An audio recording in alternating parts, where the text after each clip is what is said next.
Good evening, everybody. Welcome into the High School Sports Zone. I'm Jake Durant, joined by Haley Schoengart. Now, Haley, after surviving a monsoon in week one, the rain, it held off for us this week, and we got to take in quite the action. Oh, absolutely. It was great getting out to see some more unique venues that the UP has to offer. I loved getting to Kingsford to see the Flivver faithful out in full force. I agree. Kingsford, they don't mess around when it comes to high school football. That was a great time watching Kingsford get that win over Gladstone. We had a lot of great games happen both Thursday and Friday night last week. One game that had no shortage of highlights was our game of the week between North Central and Norway.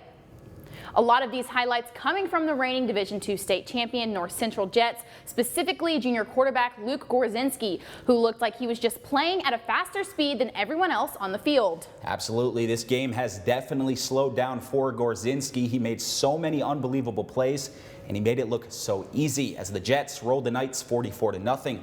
Now, going into the game, I said the Knights, they would have to bring their A game and play a near perfect game. Now, they had some bright spots, but a lot of penalties, and allowing those big plays was just too much to overcome. Now, my question is, will we see the Jets lose a game at all this season, or will we see them even in a competitive game? This team looks primed to make another deep postseason run.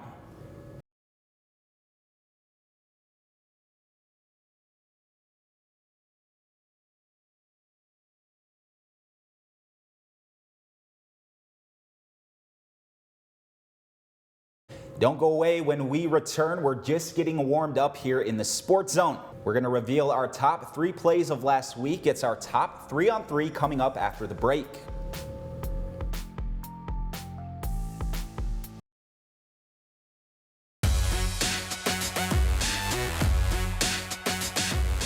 Welcome back into the Sports Zone. If you want to reach out to us, you can do it on our social media feeds. It's at the Local 3 Sports Zone on Facebook and at the Local 3 Sports ZN on Twitter.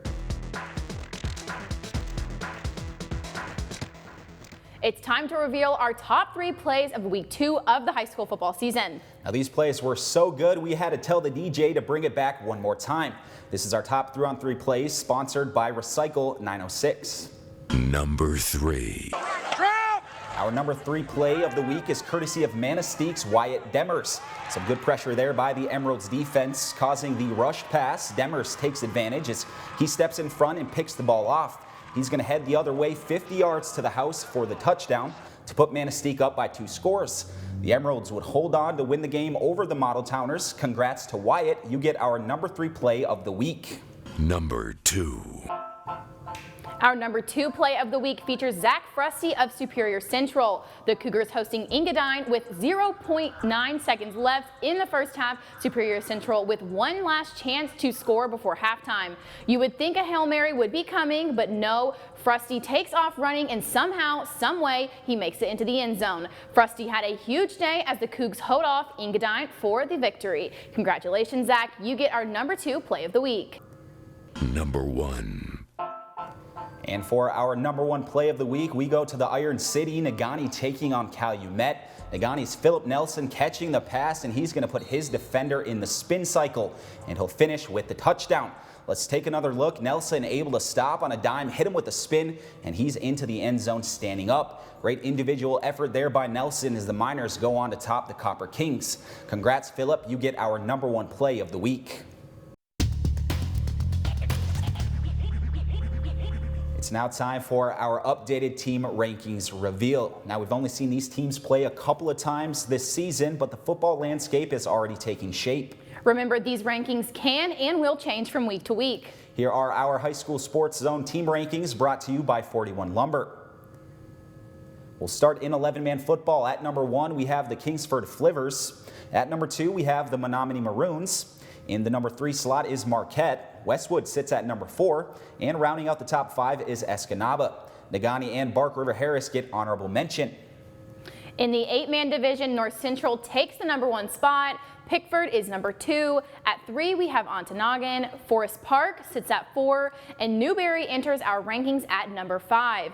What do you think of these rankings? Let us know. Visit our Facebook and our Twitter pages and give us your thoughts. Make sure to stay with us. We're just minutes away from revealing our 3rd game of the week for the 2021 season. But first, we head to Eben Junction to revisit a big-time performance by a Superior Central standout. That's coming up next.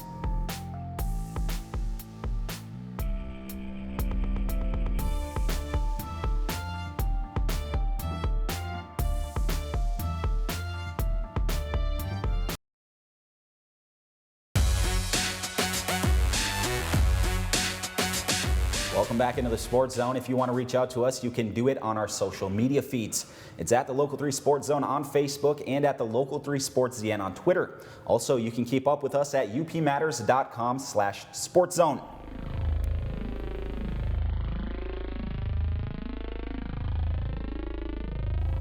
Superior Central's Zach Frusty showed us last week against Engadine that he's a do-it-all type of player. Frusty's play was a big factor in the Cougars' victory over the Eagles. Frusty was all over the field against Engadine, making play after play. Offensively, he rushed for 247 yards and 4 touchdowns, including a 2-point conversion. On defense, he had 13 total tackles, including 7 solo tackles, 3 sacks, and a fumble recovery that he took 60 yards to the house. Frusty says he's happy to receive the recognition for his individual play, but his focus is on the team's goal of making the playoffs. Oh yeah, I couldn't do anything without my teammates. I mean, our line has to be doing really good. I have a lot of emphasis on my line because they really deserve it. They don't get much, spotlight, but they do a really good job. My wide receivers, I have Kulik, I have Benjamin Moleg, I have Lucas Sweatich.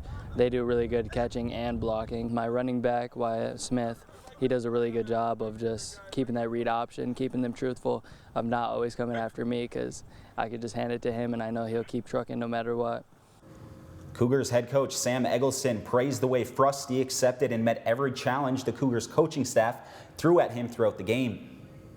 Well, Zach brought pretty much everything we could ask out of a player, both sides of the ball, special teams. Wherever they saw him line up on kickoff, they'd kick away. Defensively, we knocked a ball loose at one point, and he scooped it and ran it all the way back. That's his 3rd of his career. Offensively, everything we do is built around him. Knowing how shifty he is, we anticipate the defenses will have to start to key on him, and we can run other things. So Zach was just, he was player of the game. Anything we asked him to do, he did with energy and with a lot of leadership. Frusty and the rest of the Cougars are back in action this Saturday against Gogebic.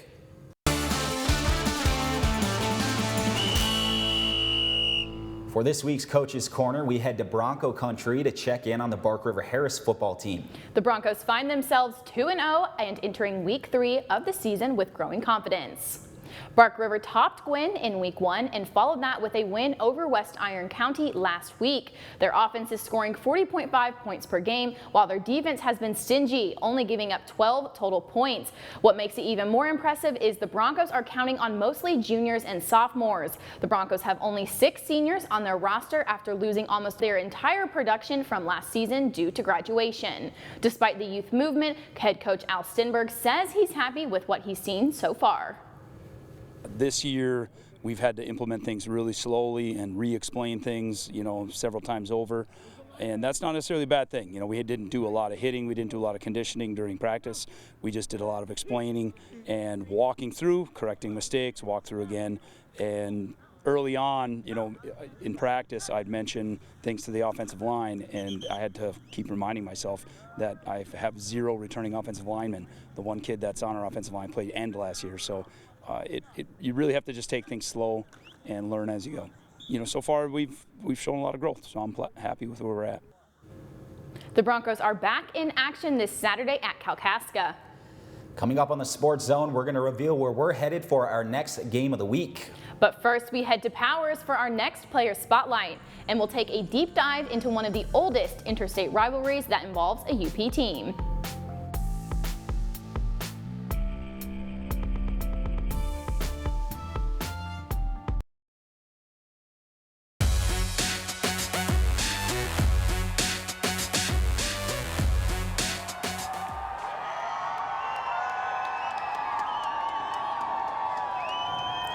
North Central's Luke Gorzinski is one of the most prolific players we have here in the UP.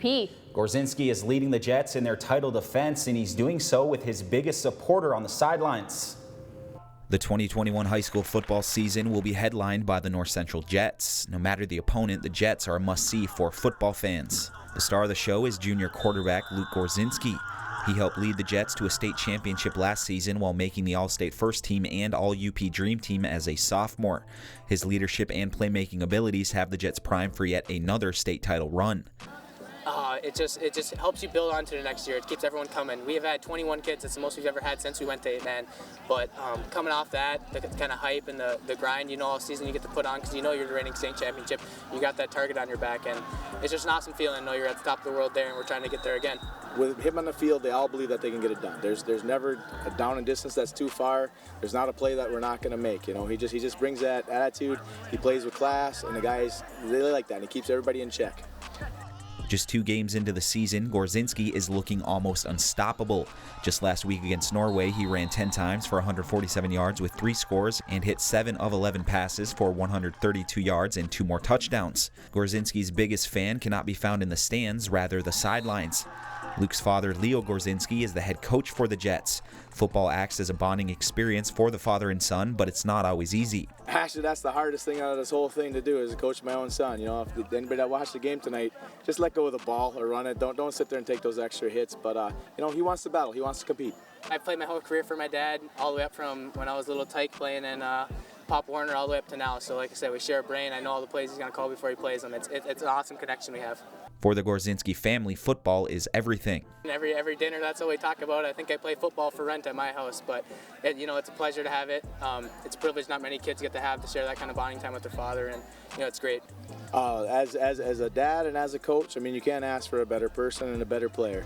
I'm fortunate enough that to grow up and watch him grow up and become the man that he's becoming, not just a football player, but the way he has his poise and the way he leads these guys, all I can say is I'm very proud. For more than 100 years, these 2 teams have taken the field with so much more than a win on the line. The UP is filled with historic rivalries, but none that feature 2 teams located just miles apart in 2 different states. Here's some of what makes Menominee versus Marinette truly unique. You could have a really bad year, and if you beat Marinette, you salvage your year. Would you say that this is like the one game you all like kind of circle in your calendar? Oh, for sure. Yeah, for sure. It's a game that everybody looks forward to around here. It's actually means a lot around here too. So. For Menominee senior Cooper Conway, there is one game above all others. The businesses would shut down. It was what you see on TV. When it was game day on Saturday, you couldn't go anywhere to get a bite to eat. Every place was locked and everybody went to the M&M game. We're talking, over 8,000 people at some games, way back years ago. Obviously, we don't hit that much now. That'd be almost everyone in Menominee going to the football game. But it's a community event that people they remember. They live for this. High school football in Menominee doesn't get any better than Friday night football, especially now with the M&M game. The Maroons and Marines have been going head-to-head since Grover Cleveland was president. This contest brings back generations to relive their glory days. It's quite a rivalry. We have dads and grandpas and great-grandfathers that played in the game, and their sons are playing now, and it's a really nice lineage there for us within the communities. For players like Aiden Belle-Lyle, suiting up for his final M&M game brought him full circle. Growing up, it's always been a big dream, to play an M&M game, from playing football on the sidelines, watching people like Justin Belinsky, Nathan Nowak, all those big names, playing Killer Carrier, just on the side of the football field watching them, then giving players high fives when they ran in for halftime, and then it was pretty cool watching the little kids now giving me a high five going into the locker room. After suffering a tough loss back in 2018, Belle-Lyle says he and the team were determined to not let it happen again. We lost 2 years ago, and then every day after weight training, we had a countdown up on the board in the weight room. And after every day of weight training, we went and ripped it down until it got to 0. And then that year, we went out and won by 40+. With Friday's win going back with the Maroon and White, Menominee now leads the all-time game series 57-51 with 7 ties. I was very happy. The team got the win. That's really all that matters at that point. The score doesn't matter anymore unless, you're up at the end. So I was very happy about that. And the big one is this M&M game, and they're out there and they want to get the win. They remember this. They talk about this, the rest of their lives. When they win the M&M game, they call the Cedar Log. That's a trophy that goes back and forth between the schools, and they engrave the year and the team that won it. And so that log is placed in Menominee or Marinette's trophy case this year. It's going to be back in Menominee. When you walk into Menominee High School to go to the basketball game, it's right there. You can't miss it. And You always see people looking at the trophies, and they remember their M&M game, especially their senior year. I mean, that's what it's all about. These young players, they never forget what happened during the M&M game. Now, as of 1999, the Maroons have been a front runner, taking 19 out of the last 21 games played. If you want to know more about this rivalry, you can check out Josh Kellner's podcast, Maroon Way, on Spotify, specifically episode 2. He interviews 2 Hall of Famers, one from each program, and they take a deep dive back into the history and traditions revolving around this historic rivalry. Coming up next on the Sports Zone, it's that time we've all been waiting for. We'll reveal where we're going to be headed tomorrow for our game of the week for Week 3, coming up next.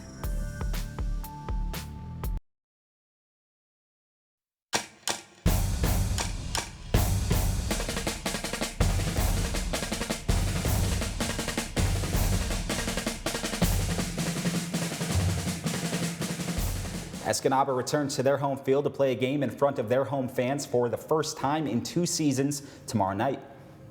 They were unable to play a game on their home field last season, and what a perfect homecoming as they welcome in a big-time rival in Marquette. This game will be Escanaba's home and conference opener, so a lot is on the line for the Eskimos. These games mean so much more in a very talented and crowded Great Northern Conference. I expect it to be a battle. It's definitely going to be a hard-fought game. We're going to give it all we have and see what happens. Everybody has to know that what it means to play Marquette.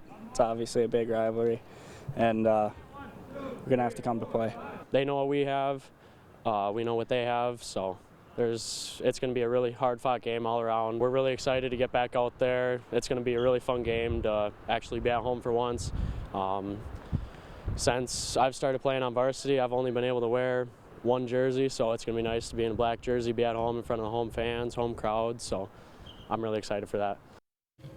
Marquette is looking to get back in the win column after suffering a tough loss below the bridge to Traverse City Central. So expect the Redmen to be focused and ready for a tough road test. What a better way to rebound than with a big road win over a conference rival. Everything in the past is in the past, and just focus on this week and control all that we can control. I'm very excited. I know we're all, especially Escanaba, all of our coaches are pretty much from Escanaba, so I think it's a big game for them and the players. So, I mean, I'm pretty excited. I think we're all excited. I mean, we kind of got embarrassed last week, you know what I mean? We're excited to get back on the field and play again. Because, I mean, for me, looking back at that game, I'm a senior, you know what I mean, and we only have so many games, so you got to make the most out of them. And we're excited to hopefully get back on track, and hopefully we can get a win there. And that is all the time we have for you all tonight. Make sure to tune in to the 5th Down tomorrow night on Local 3 News at 11 p.m. Eastern for highlights from all the action across the UP. Now, before we sign off, we want to leave you with some beautiful tunes from the wonderful Kingsford Marching Band. We'll see you next week.